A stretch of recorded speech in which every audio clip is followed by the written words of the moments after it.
We've made it to the last part in this series on ventilation for acceptable indoor air quality. This is part 7. Make buildings safer during and after COVID-19. All right? So we're going to start with the ASHRAE position document on infectious aerosol that came out in April of 2020. We're going to go through this because I think this is a pretty good document. It helps people kind of get an understanding of some of the things we've talked about and why we've talked about it. All right? So let's start off with section 1 and what they consider to be the issue. And I think this really is really very important for everybody to really get a grip on. Building science professionals, I believe that's us, okay, must recognize the importance of facility operations and ventilation systems in interrupting disease transmission. Okay, big deal. And it goes on to say, as we've been talking about the importance of this, with dilution and extraction ventilation, outdoor air, pressurization, airflow distribution and optimization, mechanical filtration, ultraviolet germicidal irradiation, and humidity control are effective strategies for reducing the risk of dissemination of infectious aerosols in buildings and transportation environments. It's all about ventilation, okay? Why is it all about ventilation? I think that's an important question you should all ask. Maybe by now you all understand why it's all about ventilation. But they go into section 2.1, airborne dissemination, because that's the problem we have. We have an airborne infectious disease that we have to deal with, all right? So pathogen dissemination through the air occurs through droplets and aerosols typically generated by coughing, sneezing, shouting, breathing, toilet flushing, some medical procedures, singing and talking, or like I always say, just about everything we do. And this is really important. The majority of larger emitted droplets are drawn by gravity to land on surfaces within about 3 to 7 feet. That's your 6-foot spacing from the source. General dilution ventilation, so what we've been talking about, and pressure differentials do not significantly influence short-range transmission, meaning there's not a whole lot we can do there. However, conversely, dissemination of small infection aerosols include droplet nuclei from desiccation, drying, right, can be affected by airflow patterns in a space in general and airflow patterns surrounding the source in particular. So now we're starting to get into our HVAC system and ventilation. Of special interest are small aerosols, which can stay airborne and infectious for extended periods, several minutes, hours, or even days. This is the problem, okay? And thus can travel longer distances and infect secondary hosts who had no contact with the primary hosts. You understand that, right? That's where our HVAC system can be part of the problem, all right? While ventilation systems cannot interrupt the rapid settling of the large droplets, they can influence the transmission of droplet nuclei infectious aerosols, the desiccated ones. So I put together this because I talk to a lot of people that it's like, oh, that's pretty technical, and it's like, okay, well, how about this picture? This person here is infected, all right? And it's not me because I don't wear a tie and a jacket. This person isn't me, okay? You have this person who's infected and they're talking, sneezing, or whatever. And so we have this plume of air that comes from them that is now also has some infected particles in it. Some of them will drop to the floor. 6-foot spacing. I always tell everybody, don't get too comfortable with the 6-foot spacing if you're walking behind somebody, because it's 6-foot spacing if you're just all 6 feet apart, right, and not moving, right? But these are going to fall to the floor. But not all of them do. Maybe we have the winter time where we're blowing dry air, or we just have dry air. Even here in South Carolina, we have dry air, okay? But I'm going to just show it, it gets desiccated for some reason by the HVAC system. And so now we have these smaller particles and they can suspend for hours or even days, right? And that's the problem. And so if we take a look and we think about presentation part 1, when we talked about just general contaminant buildup, no outdoor air, no high-level filtration, guess what? COVID's going to build up in the space. And again, I really think that's why you see the problems that you see in the residences and in homes, and particularly in high occupant density homes and smaller homes, and it's really a problem, okay? Because we just get people, one person gets infected and they all get infected, all right? But we can do something about that and easily in our commercial buildings. In fact, we should be doing that in schools and everything. And I'm going to jump right to it. It's going to be a combination, again, of outdoor air and high level. And I show it as mechanical filtration, but some kind of proven technology that you feel comfortable with that's actually going to work. And don't be reducing the outdoor airflow rates right now. It's not the time to do it, okay? So we're going to basically, hopefully be able to manage indoor environments with our HVAC system. I will say to you that traditional thinking does not work during a pandemic, and we really need to get off of traditional thinking, all right? So this is something that they pointed out that you should understand if you don't, and really it should hit home with you that why we have a problem, okay? Healthcare facilities have criteria for ventilation design to mitigate airborne transmission of infectious diseases. That is true. ASHRAE does not provide specific requirements for infectious disease control in homes, schools, prisons, shelters, transportation, or other public facilities. Our standards, our codes, nothing has been written to address airborne infectious aerosols. And that is part of our problem. And yet I still hear people that not only don't even want to use the current standards, they actually want to reduce the ventilation below current standards. I'm sorry, that does not make sense, and it's not the right thing to do, all right? So I want to look at the two standards that we have that kind of address this, right? So we're in our public buildings, we're doing standard 62, ventilation for acceptable indoor air quality, and in healthcare facilities, we're doing standard 170. What's the difference? Okay, well, in the difference, you have standard 62 isn't really addressing airborne infectious disease, and the ventilation rates under the ventilation rate procedure may actually not even be high enough. Okay, and it allows for demand controlled ventilation, and it actually allows for demand controlled ventilation that doesn't even meet the requirements, like people are able to get away with using CO2 DCV. Healthcare facilities is very prescriptive. It's based on, basically air changes, room air changes, which really have to do with how your filtration works, and then outdoor air changes for dilution, and it's very prescriptive, and it gets very prescriptive as to the filtration that you need to use. All right, when you actually, again, look down at it, look at it really even a little closer, 62 is kind of complicated, and it's not very enforceable. There's no IQ police, right?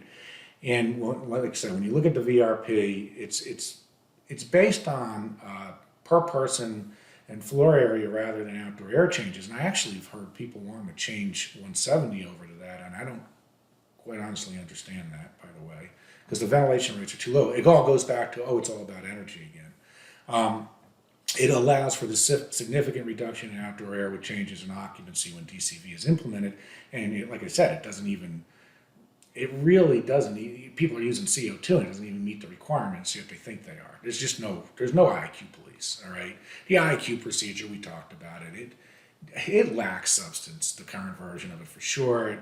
It requires no proof of performance. It allows manufacturers to make claims on reducing the outdoor air ventilation rates, and you just go and do it, okay? It wasn't never necessarily designed for this, but it promotes the reduction because it allows the reduction of the ventilation rate procedure, ventilation rates. 170 which is the healthcare side of this, is really not subject to interpretation. It's very enforceable. Like I said, it's based on room and outdoor air changes. It has very specifics for airborne infectious disease. It gets very specific onto the filtration, mechanical filtration requirements actually, and it also discusses pressurization. So they're just very different. And just to compare the two, this is just to tell you how I feel about it and how bad I think we are.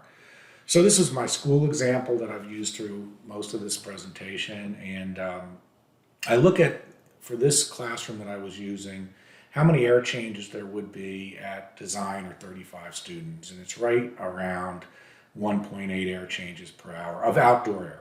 I'm not looking at the recirculated air. I'm just looking at the outdoor air. And if you recall back a few presentations ago, I talked about people that were doing CO2 demand control ventilation and some of the problems associated with DCV, everything from the uncertainties to the lag to not understanding the relationship between ages and all. And in the examples I showed back in the beginning, we were running well under a half of an air change per hour of outdoor air. All right. So that's compared to, based at design, we were pretty low, 25% of design. When you compare it to what's required for standard 170 in outdoor air changes, usually standard 170 was in that 2 to 4 range, and right now they're even going up to 6, and that's even for patient rooms. So you have a patient room where you have one infected individual and it has very low occupant density, and we think we need 6 air changes of outdoor air for it to be safe. We have a classroom that has 35 kids in it, or 30 or 25, how many we're putting in now, and where we could have multiple infected people, and now we look at the outdoor air changes and look how much lower we are. It doesn't make any sense to me, and I think, I really feel sorry for the teachers as well that are going back to these classrooms. I mean, it's like, we got to get back in the classroom. We got to keep, educate our kids again. But, we have to make it relatively safe too. And we just can't go in to these DCV strategies that aren't working. All right. And so we got to at least bring it up to what the system can handle. All right.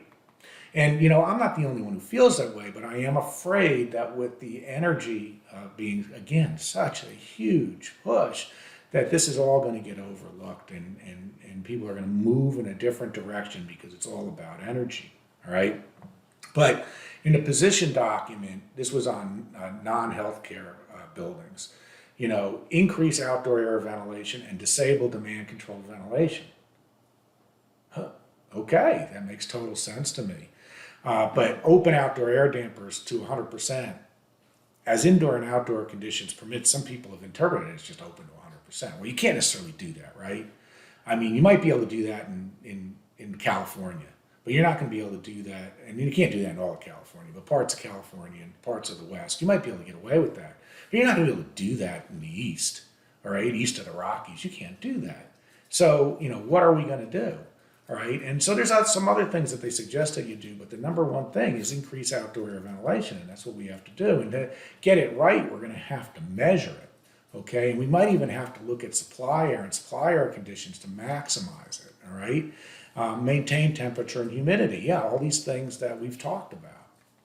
Non-healthcare facilities, my recommendation is, and it's not new for me this year, it is new to add a pandemic mode. I didn't even know what the word pandemic meant a year ago, but I think we should design for 2 operating modes. And under the normal mode operation on low occupant density spaces, I can't stand it when I see people do DCV on an office. It doesn't make any sense to me, okay? I can show you why, not today, because I don't have it in my presentation, but I can show you the risk reward. It just isn't there. So, set it to standard 62 or higher, and let's go for the design population. High density spaces, we need to improve DCV performance, just like we talked about, okay? By maintaining upper and lower airflow limits, Do it based on the population when you can, and when you have to use CO2, do it better than we're doing it. Pandemic mode operation, no, control outdoor airflow rates to the system capacity, either based on actual load conditions, which is what I'd like, or at least based on design, and disable DCV. And then I put this in here too, because if you have an airside economizer, this is when you want airside economizers working and working properly, because it's usually excess ventilation. So properly switch over to economizer when the system has an airside economizer. There's a lot of outdoor air you can bring in, make much safer environment. Non-healthcare facilities as well, we're going to maintain pressurization to minimize and mitigate the migration of non-treated outdoor air into the building. Dirt, dust, moisture, hot, cold air, but this is just basically good IAQ, okay? and we're going to do that. We talked about, maintaining the building at positively pressurized, talked about maintaining airflow differentials. Didn't get into much about compartmentalization, but if you're doing static pressure control, you can't really compartmentalize a building, but you can, compartmentalize pressure zones, but you can when you're doing airflow control. That's a big plus. And then I get into some potential reset methods too, but it's like outside of the scope of today. And then don't forget supply air humidity.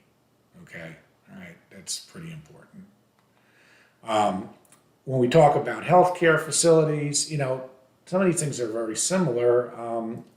Maintain temperature and humidity and increase the outdoor air change rate. I had mentioned before, increase patient rooms from 2 to 6 air changes an hour. All right, so these are just things that people are recommending. In my mind, when we talk about air changes, let's not ignore the fact that if you have bad measurement on your supply air, you're going to not have accurate air changes. And the same thing's true on your outdoor air. You'd have to get some reasonably good airflow measurement equipment that is stable and will last a long time for you. And then same deal with humidity and temperature control. This looks very similar to what we talked about before. It's all about pressurization, so it's the same thing. It's all about airflow differentials. That's the end of part 7 in this presentation series. I hope it had value to you. I have other presentations or more details on these presentations. If you have any questions or need more information, feel free to contact your representative or anybody at Ebtron or Engineered Sales Corporation, or reply directly to this email address, askdave@engineeredsalescorp.com, and I'm Dave. It'll come back to me. Thank you very much. Appreciate your time.